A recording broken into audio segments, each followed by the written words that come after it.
Our next speaker for us today is Halie Soifer, and she currently leads the Jewish Democratic Council of America. Thank you for joining us today. Look forward to hearing your perspective, your recommendations, and I will turn over the floor to you, my friend. Thank you so much, Madam Chair, and to the committee for having me. I'm honored to join you as CEO of the Jewish Democratic Council of America, the political home and voice of Jewish voters, advocating for policies and supporting Democrats who share our core values.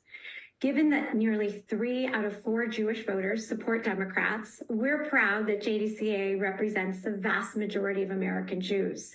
We're also proud of the fact that President Biden and Vice President Harris align with the majority of Jewish Americans on every key policy issue, ranging from defense of democracy and abortion rights to the importance of combating anti-Semitism and standing with Israel. Democrats and the Biden-Harris White House approached this election from a position of strength with a record of accomplishment on a range of issues of importance to Jewish voters. I'm going to focus my remarks on 2 such issues, Israel and anti-Semitism.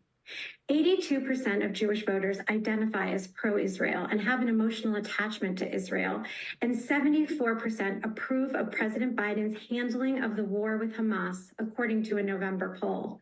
Similarly, the American people support a strong U.S.-Israel relationship and believe, as was reflected in the 2020 Democratic Party platform, that a strong, secure, democratic Israel is vital to the interests of the United States. The Democratic Party platform language on Israel should not be diluted from this strong starting point of 4 years ago. Rather, updates should be made that reflect events that have occurred since then, and the White House's core policy goals. First, its steadfast commitment to Israel's security. Second, its support of regional normalization. And third, preserving prospects for a negotiated 2-state solution to the Israeli-Palestinian conflict that ensures Israel's future as a Jewish and democratic state with recognized and secure borders, and upholds the right of Palestinians to live in freedom and security in a viable state of their own. The horrific attack by Hamas on October 7th was the deadliest day for Jews since the Holocaust, and the platform should recognize the horrors inflicted by Hamas on Israelis, Americans, and so many others on that dark day, including more than 1,200 brutally murdered, more than 240 taken hostage, and countless acts of sexual violence perpetrated by Hamas in its unconscionable use of rape as a weapon of war. The platform should also recognize the staunch and abiding commitment made by President Biden to Israel and American Jews in the aftermath of this attack. I had the honor of being present in the White House on October 11th, when President Biden told Jewish leaders that his commitment to Israel's security and the safety of the Jewish people is unshakable. He said, "The United States has Israel's back, and I have yours as well, both at home and abroad." These remarks demonstrated President Biden's strong support of Israel in the aftermath of October 7th and his unprecedented effort to combat anti-Semitism, including that which has emerged since October 7th on college campuses and throughout the United States. When it comes to Israel's security, the Democratic platform should include our existing commitment to the 10-year, $38 billion memorandum of understanding, as well as the $14.3 billion in additional emergency security assistance pledged by President Biden after returning from Israel in October, the first visit by a U.S. president to Israel during wartime.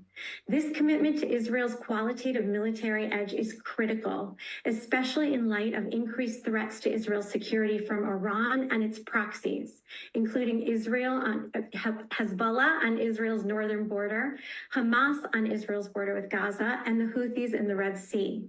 Given these burgeoning threats, JDCA opposes cuts or conditions of U.S. military aid to Israel. President Biden's critically important response to the unprecedented direct Iranian attack on Israel on April 13th prevented what could have been the deadliest attack in Israel's history.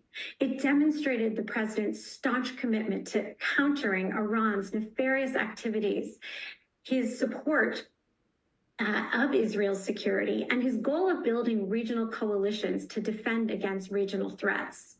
Israel would have faced devastating consequences if President Biden had not moved U.S. military assets to the region, directed the U.S. military to intervene, and created a regional coalition to defend against the first ever direct Iranian airstrike on Israel. We deeply appreciate the president's leadership on this issue, as well as his ongoing efforts to negotiate the release of hostages, which resulted in the release of more than 100 hostages in November. We cannot rest until all the hostages are home, including 8 Americans, whose return is long overdue. We also appreciate President Biden's proposal of a 3-phase ceasefire between Israel and Hamas, which includes a return of all hostages. It's clear the onus is now on Hamas to respond constructively to such a proposal. Despite the immense pain and suffering caused by Hamas on October 7th, Jewish Americans do not view this conflict through a binary lens.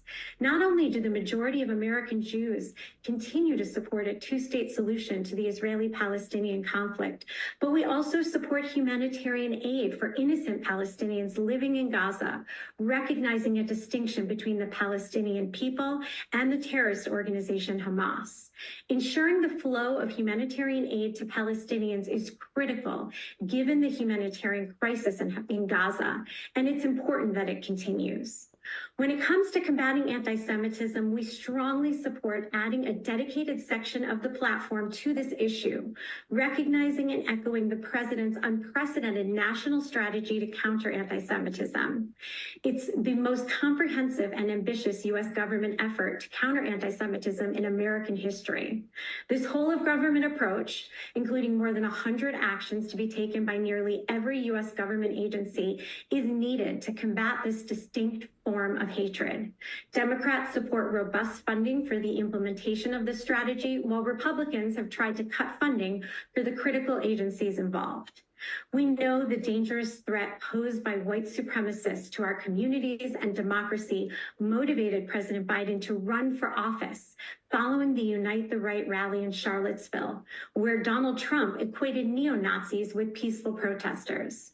There were not very fine people on both sides in Charlottesville, as Trump falsely claimed.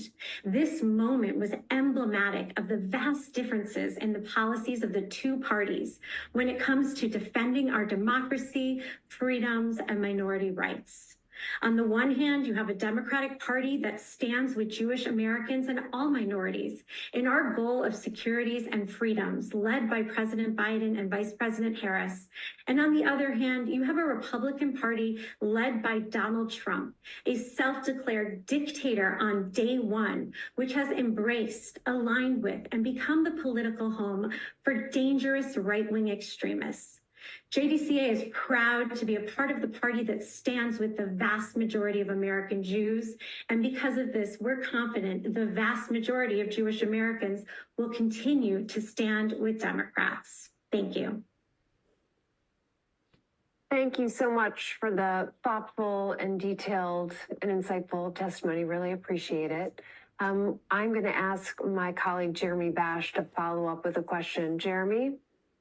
Thanks, Louisa. And Halie, thanks so much to you and to JDCA. And I'll ask you a quick question here, given the time. But you touched on this, but I was hoping you could amplify. How does President Biden's leadership working on normalization, peacemaking, if you will, between Israel and its Arab neighbors, how does that advance U.S. foreign policy objectives? And how should progressives, Democrats, view those efforts by the United States and by President Biden? Well, as I said, the majority of Jews deeply value the positions of President Biden on a wide range of issues: defense of democracy, ensuring abortion access and reproductive rights, standing with our allies around the world, including Israel. So depending on how you define it, we are both progressive and pro-Israel. The two don't have to be mutually exclusive. In the aftermath of October 7th, President Biden's leadership has been critical. Whether it's his staunch support of military assistance for Israel, his efforts to ensure humanitarian assistance into Gaza, and his efforts to get those hostages released, including his efforts to counter Iran, as evidenced by his critical role intercepting and building a coalition to thwart that unprecedented Iranian attack on Israel on the 13th, and the value that he places in alliances, in coalitions, in multilateralism in general. It's essential for defending our national security interests around the world, and Israel is a critical ally of the United States. So we strongly support efforts to expand normalization between Israel and Arab states, and we support President Biden's efforts to do so. So much. Really appreciate you coming today and bringing this perspective to the platform's work. So thank you. Thank you.